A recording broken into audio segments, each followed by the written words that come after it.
Don't you just love those conversations which start with phrases like, so, tell me of a time when you blank.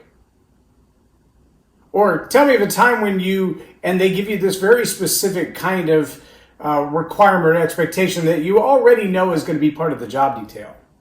Or maybe it's not even about the job, it's the first time you go out on a date and she says, so tell me about your family. Or he says, so tell me about your last relationship. Or maybe it's a sales call and the customer wants to know, does this thing even work for me? Welcome to Leading Leaders Podcast, 5-minute videos, 5 days a week. I'm J Loren Norris with Leading Leaders Podcast. I learned a long time ago that it's one thing to be able to spit out the list of attributes. We all see it on a resume, right?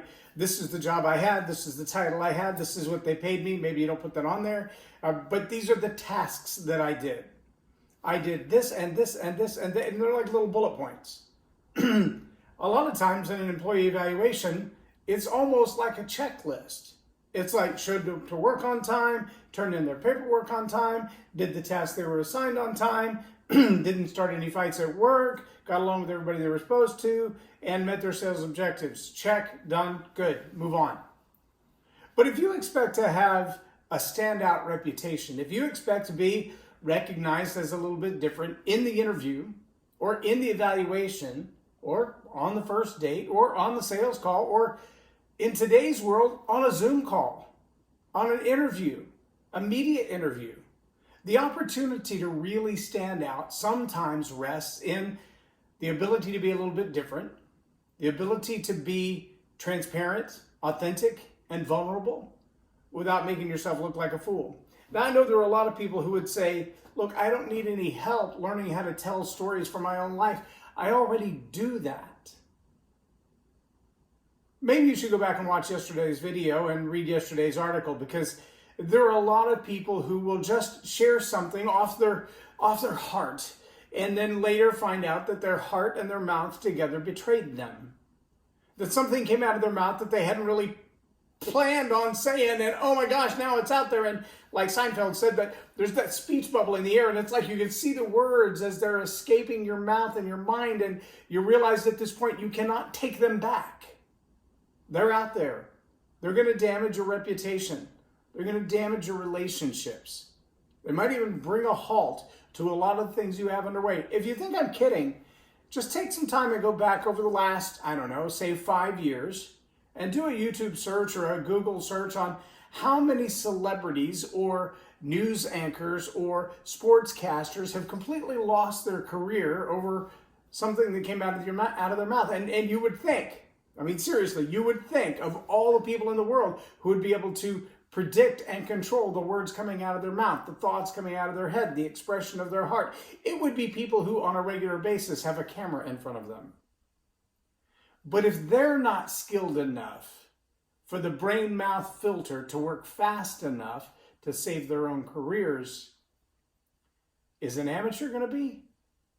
Someone who, in the heat of the moment, gets provoked a little bit, gets poked a little bit, it gets challenged a little bit, and then all of a sudden they respond in the heat of the moment because they don't have anything prepared. See, here's what I know. If you watch a good martial artist, if you watch a good boxer, what you're going to see is that they have already trained for every scenario they can possibly imagine. And they didn't train it one time, they've trained it thousands of times, maybe even tens of thousands or hundreds of thousands of times. And the reason that they've trained it is so that the response to the stimulus becomes a reflex.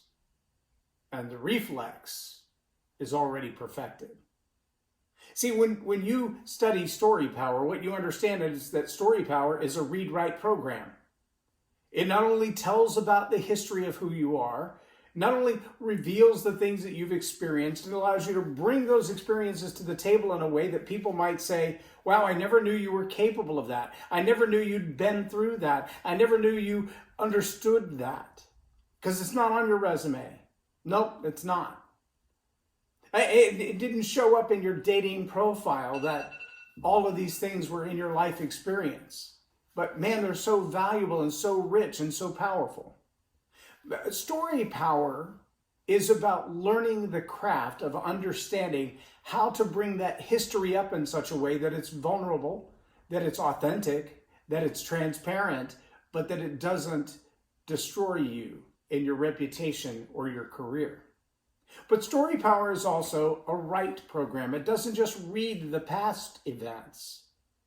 It's a really powerful tool for predicting the future, because Story Power is what allows you to look at the vision for your life and the vision that you want as a leader for your organization around you, the vision that you want as a person in a relationship for your companion, that you would be able to say, this is what I see our relationship. And let me tell you something.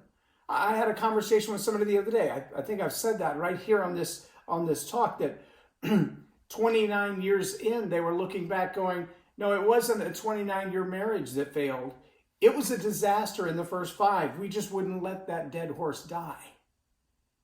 Well, you know what? When you can, in the very initial phases of your relationship, use Story Power to craft the vision for where you see your relationship going, you can set a target that you both agree on, that you're both willing to fight for no matter what comes up. And that vision, just like a vision for a company, a vision for a relationship, will take you 10 times further than anything else you could possibly imagine. And Story Power is the ability to articulate that vision in such a way that other people buy in. Story Power is a good way to demonstrate the sales aspect of any product or service that you want to offer. Not features and benefits and advantages. Those are cool. They're great for the brochure. But if you want to have a conversation with someone who feels like there's real ownership in what you're selling, Story Power is a great way to do it. But you got to know how to select a story. You got to know how to craft the story. You got to know where to place the story in the presentation. That's what Story Power is all about. So if you've considered, how bad did I mess up that last interview? How bad did I mess up that last employee evaluation? How could I improve my sales call closes? How could I improve my first date closes and actually get a second date? Then maybe you should also consider the Story Power Masterclass. I'm just saying. StoryPowerMasterclass.com is a good place to start. I'm J Loren Norris with Leading Leaders Podcast for Tell It Like It Is TV. Have a blessed day. Subscribe now for our extensive video library of leadership lessons promoting faith, family, and freedom.